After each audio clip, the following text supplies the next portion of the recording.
Yeah, my husband came in from working in the yard, said he did not turn the TV on, so that just kind of freaked me out a little bit. But with things being internet based, who knows? People can hack. I don't know, but it kind of creeped me out a little bit. All right. Okay, let's look at this one on the review. Okay, lending loans will give you a loan for that. Compounded daily, money magic, that find the effective rate or APR or APY or the yield, any of those. Notice there's no money in this problem. Again, on your cheat sheet, label it APY or APR. This is the yield, effective rate. This is the only formula. And notice there's no money involved. All right, so I'm going to do this twice to compare interest rates. And what this does is, again, 2 jumps. 1, 2. So 0.045 compounded daily. N is how it's compounded. So 365. And then exponent is daily, 365. And there is a -1 there. Okay, that's for which one? Lending loans. Okay, and then money magic is same formula, 1 plus interest rate, 4.65, 2 jumps, 1, 2, 0.0465. Quarterly is 4 times, there's 4 quarters in a dollar, 4 quarters in a year. And then let's see, what is that? So quarterly again, so that N, how it's compounded, comes up as your exponent. -1. All right. And what you're doing here is you're comparing apples to oranges. So these interest rates are not both annual. This one is daily, this one's quarterly. So it's hard to compare which one's better and which one's worse. So we have to get them annual. And that's like the law now. Like that's why car commercials always say, like, they talk really fast at the end. And then they say something about the APR, blah, blah, blah, blah, blah. And they talk super fast. That's because legally they have to. All right, so, and again, if you want to convert, so to convert a percent to a decimal, you go 2 jumps backwards. If you want to convert a decimal into a percent, 2 jumps to the right, or you can multiply by 100. That would move it 2 to the right. Either way. So this is, and again, don't round. These might be super close. So don't round, to just 1 decimal place. Round a few. So this is 4.6025%. I'm going to round to 4 places after the decimal when I make it a percent. All right, and then I'm going to type this one in.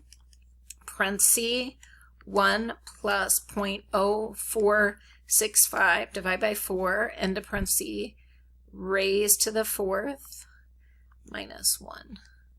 And this is, again, move the decimal 2 to the right. You can multiply by 100. That would do that for you. 4.7317%.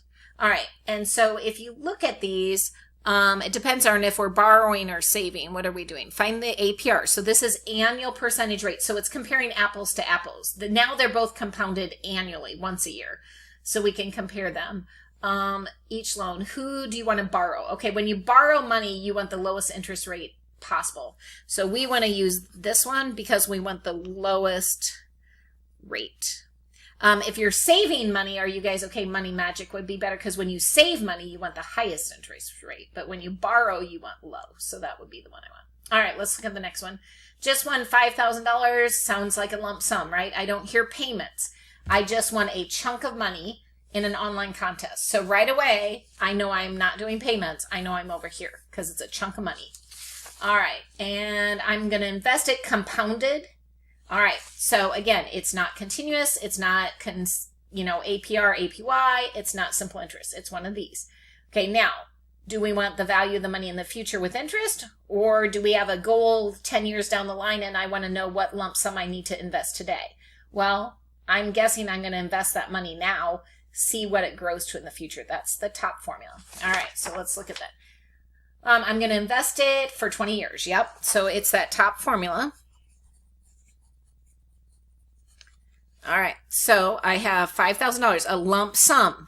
If it was a payment of $5,000 all the time, I'd use this formula, but we are not putting $5,000 a month away. We are only investing $5,000 once, and we're letting it grow. All right, interest rate, 2 jumps would be 0.075, compounded weekly. There are 52 weeks.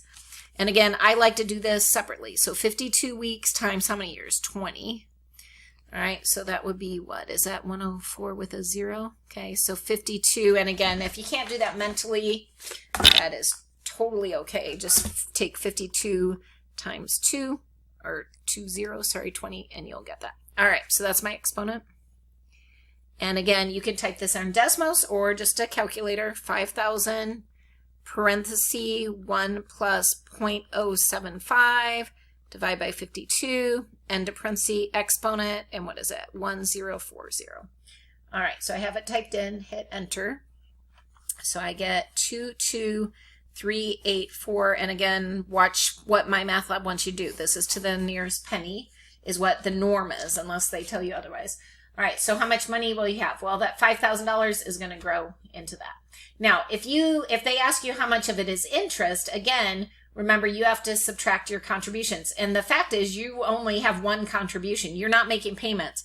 So if I want to subtract, I could subtract that contribution that I made, and the rest of it's all interest. Okay, so I invested the $5,000, it grew to that. If I subtract the $5,000 I invested, everything else is interest. Okay. All right, Sue wants to send her child to Creighton in 18 years. What amount would she need to deposit in an account today? All right, now she's not making payments. It says what amount, singular. It's a lump sum. What amount would she need to deposit in an account today? And it's going to grow so that she has that much money in 18 years, okay? So it is not payments. It is a lump sum. Again, not simple interest, not compound or continuously compounded, and not APR or APY. So it's one of those two. Well, do I know what I want to invest so that I figure out what it's going to, like, ooh, in the future, what am I going to get? No, I know what I want in the future. In a few 18 years, I have this money goal that's in the future. So I want to know what I need to invest today so that it grows to that. So that's this formula. I have my goal that I need in the future. What do I need to invest today to get there? Okay, so that's this guy, second formula. All right, so let me write that down. So A is the amount, my goal. I have $160,000 that I want to have in the future. Okay, that is my money goal that is in the future. Now on bottom, again, 8%, move the decimal 2 jumps. It's at the end, 1, 2, that would be 0.08. Monthly is 12, and then end of parentheses, and then I have N times T. So compounded, N is 12. Time is, I want it for my kid in 18 years. And again, I like to do that. I like to take 12 times 18 on my calculator. So again, I don't need an extra set of parentheses. So 12 times 18 is 216.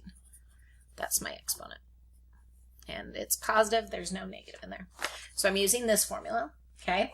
And again, I can do this one on decimals just so you guys can see it. So let me get out of that. I will switch over. Where's my decimals? Here we go. Okay, so I'm going to clear this. All right, so what do I have? I have 160,000. Again, I'm just going to use my keypad. Come here. Okay, 1, 6, 1, 1, 2, 3. And then I want to divide, and it gives me that nice fraction. And parentheses, where's my shift? Parentheses, and then I have what? 1 plus 0.08 divided by, oopsie. Don't want that. Divided by, what is that, 12. And again, you might have to click to get that end parenthesis. And again, you can do this or on your keyboard. And then what? Exponent is this guy, and raised to what, the 216? There we go. So that amount right there. So 38090.03 when I round. So about, $38,000 is what I would need.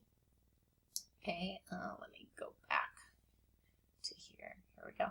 But again, that's a lot of money, right? I don't have a lump sum of $38,000 sitting around so that my kid can have $160,000 for a private college. So not happening. Okay, so I'm overwhelmed, right? And so instead, I'm going to try to do payments. I'm going to try to save up some payments to help my kid maybe with some college expenses. All right, so do I know the payment? No. Okay, I don't know how much I'm going to have to make a payment of, but I can figure it out. So I'm going to use this formula. It is not a house or a car, and it is a payment. So you know it's one of these. Do you know the payment? If you do, use this formula. If you're trying to figure out the payment, use this one. Okay, and if it's a house or a car, you're down here, but this is not a house or a car. This is saving up for college right there. All right, so I'm using that formula.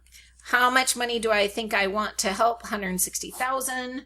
Let's see what else. Times rate would be 0.08 divided by 12. All right, so that's the top of that formula. Future value, what I want in the future, my rate divided by how it's compounding, that's that much. Now I'm going to do the bottom. double parentheses, 1 plus my rate, 0.08, divided by 12.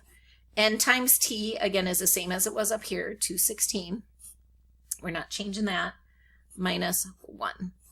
All right, so now I'm going to type this in. And again, if you want to do an extra parenthesis and type this all in a row, you can. I'm going to do it in steps. So 160, 1, 2, 3 zeros, yep. Or an additional, I should say. Divide by 12. All right, so on top, I get 1, 0, 0, 6, 6, 6, 6, 6, 6, 7. And again, it's a repeating 6. It's just calculator rounds it.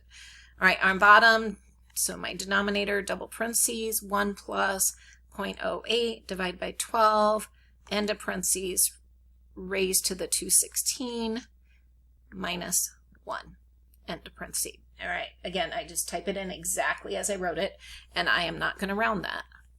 In fact, I'm not even going to clear my calculator. All right, so I'm going to take the top number, 1066.66666, a bunch of 6, 7, divided by, and I'm going to hit second answer, and that's going to store the previous number. But otherwise, you can just type these in your calculator. 3, okay, and that seems doable. All right, so, well, maybe not doable, but better. So if I wanted to have $160,000 to give my kid to go to Creighton, I could make payments from the time they're a baby for 18 years. And if I pay a payment of $333 and some change every single month, and I do that for all that time, then I would have $160,000 for them to go to college. Now, again, kind of what's my how much of that's interest? What do I do? Well, my contributions are what? That payment, so that 333.27. I do that every month, and I do that for what? 18 years, okay? So let's just kind of see what the question doesn't ask this, but on the test it might. So every single month times 18 years, my contribution is about almost $72,000, okay? And then to figure out the interest, again, there are no easy formulas. You take, kind of the, let's see, what do I need to take? I'm going to take my contributions. Let's see, what do I get that? 71986.32, and subtract it, the 160,000, because everything else is going to be interest. So 160,000 minus what I contributed.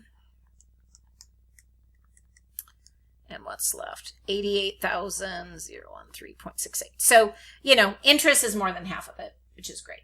Okay. All right, let's look at this next one. Suppose that you receive $5,000 or you invest $5,000 in risky.